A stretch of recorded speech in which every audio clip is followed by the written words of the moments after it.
Welcome to 28 Days and Beyond, where we talk about our history, our heritage, and our culture. I'm Amari. I'm Charisma. Welcome back. Charisma, what's up? The sky, the ceiling. How are you sure? You feel? Wow, that was good. I'm doing good. well. Yes, very well. What's on your mind today? Let it be known. Amari. What it is.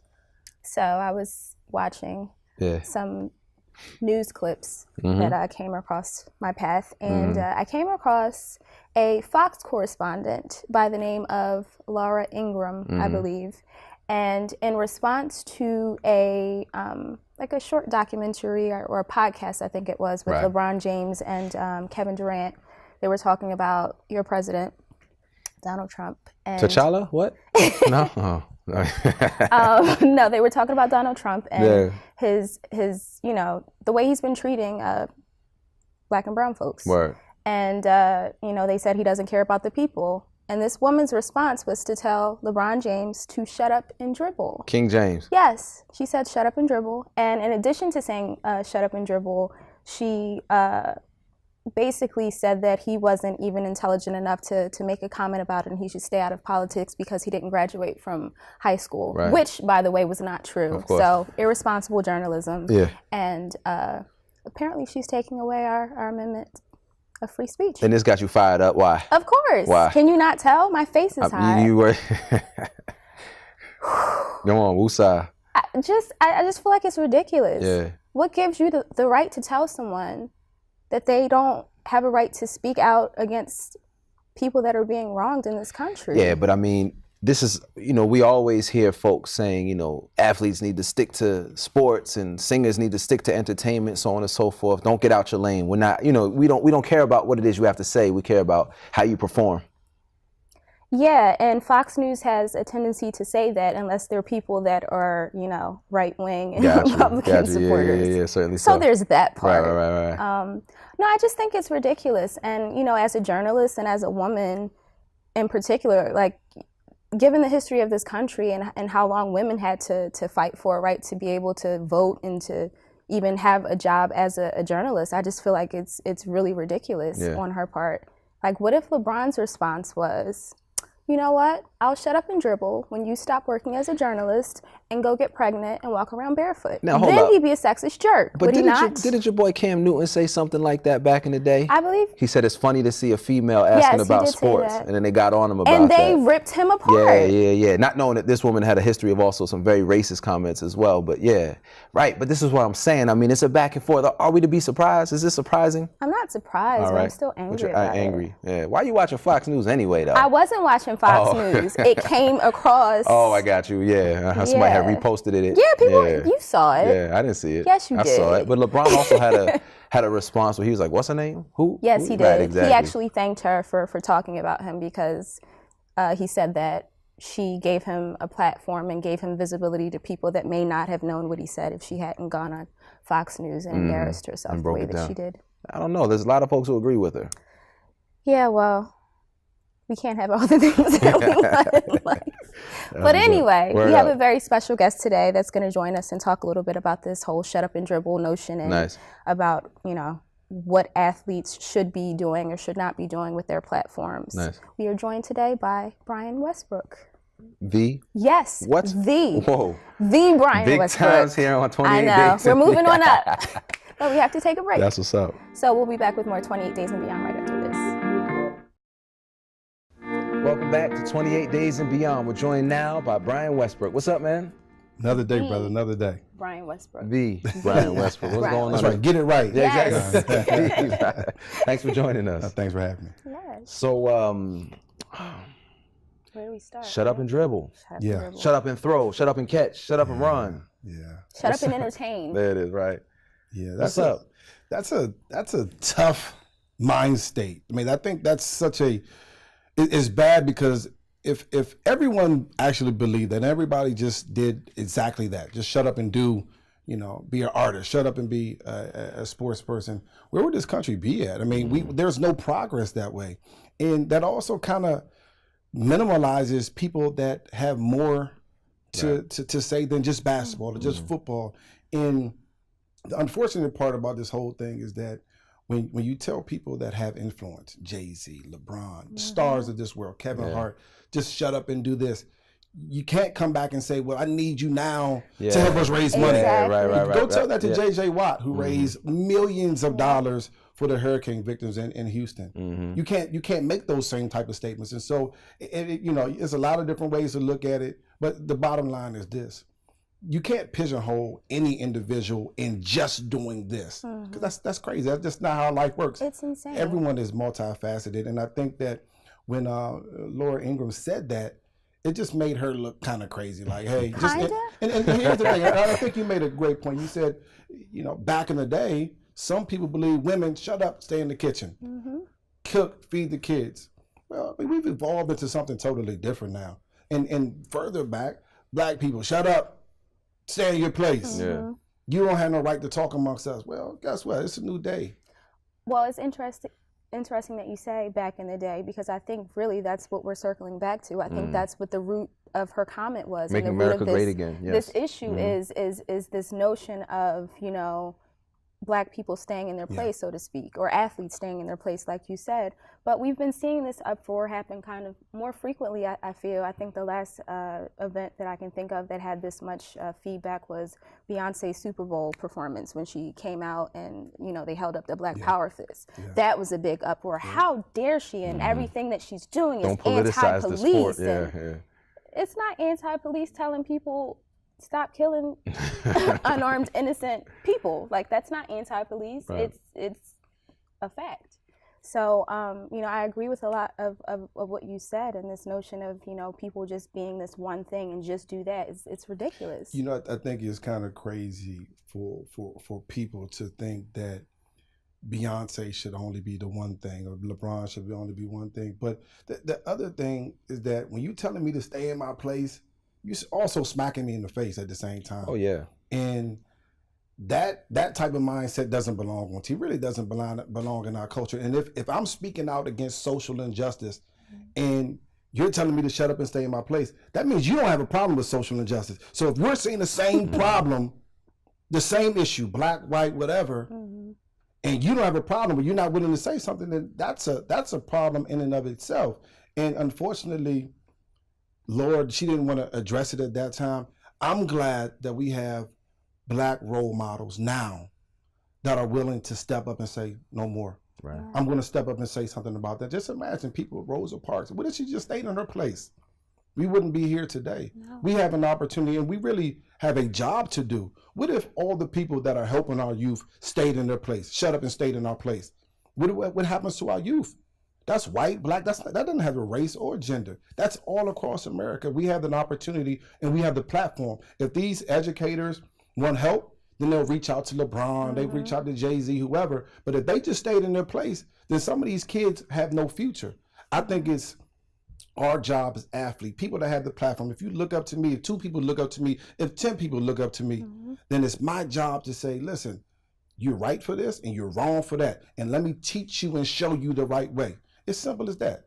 And if we do that, we're empowering our youth, we're empowering our community. Things are going to be better after the conversation than they were before. Absolutely. And that's the entire goal. We live in an increasingly celebrity-focused culture, right? I mean, you could do nothing and be a celebrity, Absolutely. Right? Whatever, social media, but it's also, just an obsession. I mean, they got a celebrity in the White House. When we come back from the break, I want to talk to you a little bit about what you feel the role and responsibility of athletes off the field is when we come back with 28 Days and Beyond. Welcome back to 28 Days and Beyond. We're here with Brian Westbrook. So a few years ago, there was this thing in the NBA, they instilled this dress code. You remember that? I do. So you couldn't wear the hip hop clothes or you had to wear a suit and tie and all. And I remember at that time thinking that how powerful would it be if on the first day of the season, when they throw the ball up, what's it called? The toss up, the jump up, whatever it is, all the players just sat, as a form of protest. That seems very unlikely. So from your experience in professional athletics, like what really do you feel, an effective way for athletes to make a political statement? I think anytime you can use your platform, obviously, is a good thing for the right things, right? Even on the field?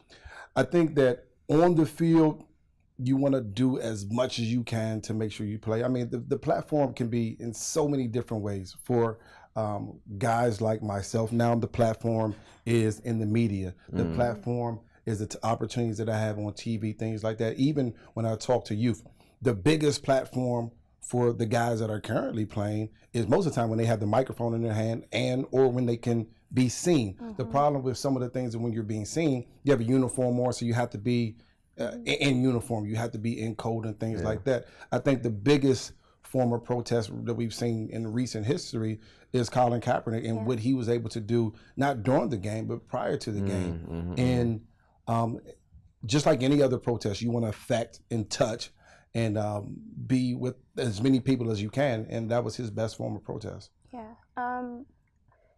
And I think this is a point that more people are starting to talk about now, but the fact that initially when he started the protest, you know, he sat out altogether. He was sitting down, and then he decided to kneel after he had the conversation with the vet because he was doing his best in his attempt to make a statement, to also be respectful of, you know, the veterans, because that was a big, you know, pushback. You know, you're disrespecting the veterans and the people that serve the country.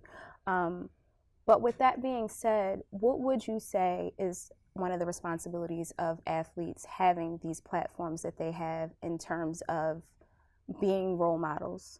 Well, I think anyone that has a platform and is in some way a role model to someone, I think anytime you see something that is wrong, whether it's for me against black kids or white kids or any kids or adults, I mean, you have to face that and be like, no, I'm not going to be involved with that. That's what, I mean, that's what it's all about. I mean, if I see some little, you know, young white kid being abused, that's wrong. And I'm not going to say just because I'm black and he's white, then I'm not going to say anything about it or against him or his abuser. If something's wrong, we need to address it, period. Because that same thing could happen to us. And I would hope that someone would fight for me the same way that I'm fighting for the rights or whatever for this young kid or adult for that matter. So, I mean, to me, I mean, it's easy. Just do the right thing. And if we do the right thing, a lot of the questions behind things would be eliminated.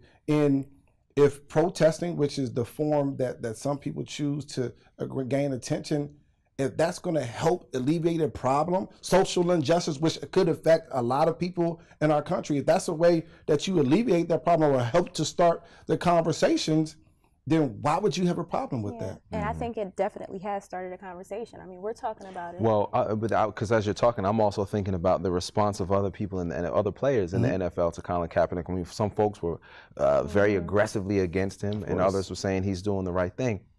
I remember that famous photo of, was it Jim Brown, Kareem Abdul-Jabbar, and it was the 70s when all of these black athletes were saying, listen, we have not only a sort of a duty, but an obligation to speak to the conditions of black people in this country. We having this platform. And do you see that sort of sentiment in the NFL today? I think if you feel strongly about it, then you should speak to it.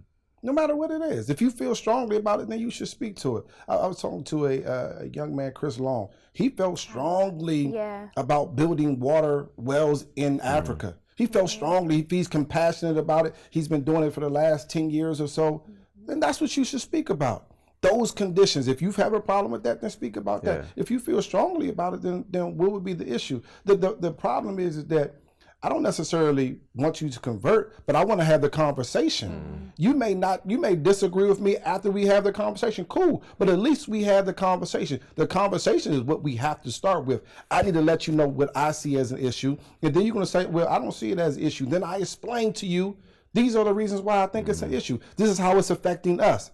And you say, you know what, I didn't know that. I didn't know that it affects you in that way. That's the communication. That's the conversations that have to be had and using his platform, Colin Kaepernick, LeBron in cases, certainly starts that conversation. And I think that's a great thing. More people should do that. Well, we thank you so much for joining us today and for having this conversation. Hopefully people can continue to use their platforms to promote change. That's what it's all about. Thank you very much. Thank you so much. We'll be back with more 28 Days and Beyond later, And we're back with 28 Days and Beyond. Yes, we are. Yo, Charisma, but let me ask you this, though. Where do you draw the line at which you would like to see performers and entertainers telling you about their personal opinions? I think for performers specifically, that's kind of what they do. Is it?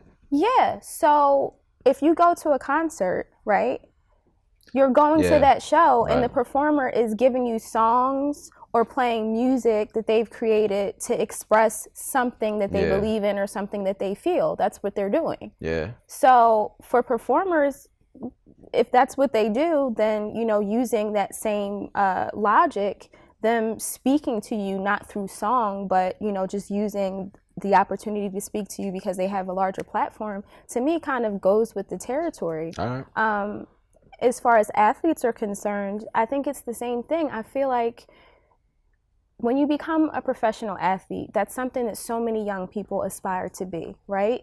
So with that, you have ears and you have an opportunity to have an audience to reach a whole mass of young people in particular that a lot of other people can't reach. So I think it's a duty and a responsibility for those athletes to be responsible with the things that they're saying and to use that platform to speak out against injustice. And this reporter felt that he wasn't being responsible with what he was saying. This reporter was in her feelings because she didn't like what he was saying about Trump because she's a Trump supporter. Understood. That's really what it boils down to. Yeah. And she felt that she was in her right to tell him, shut up and dribble, because she didn't like what he was saying. Yeah. I mean, you know, there's always a lot of people are saying, oh, you know, the rappers and the athletes have more influence on your children than you do. And I guess, you know, with that in mind, it's like, yo, they should be responsible. But here goes the thing, though. One person's responsible is another person's irresponsible. But in lieu of everything that we've been hearing, has anything that you have heard in terms of these athletes speaking out about what's been happening currently, or the political climate, or the climate in general of our country, I agree. wrong? Certainly, right. Have they said anything that's not based in facts? Right. Since Trump's presidency, the climate of this country and the way that certain groups of people are reacting to any marginalized group has definitely been kicked up a few notches, if we're just being honest. People have felt emboldened to say and do certain things because of what the president has said and done. Yeah. And these are things that he said even prior to being elected. So with that being said, people taking notice of things that are happening in the country that they live in, and they're actually speaking out, like, it's not this radical idea for me. No. Like, when you see something or you notice something, you speak on it. According to Trump, black unemployment is at an all-time low. You know what I'm saying? Inner city crime is down. Yeah. All right? So, I don't know, okay? No? Alternative facts. Alternative facts, exactly. This has been another episode of 28 Days and Beyond, where we talk about our history, our heritage, and our culture. We'll see you next time.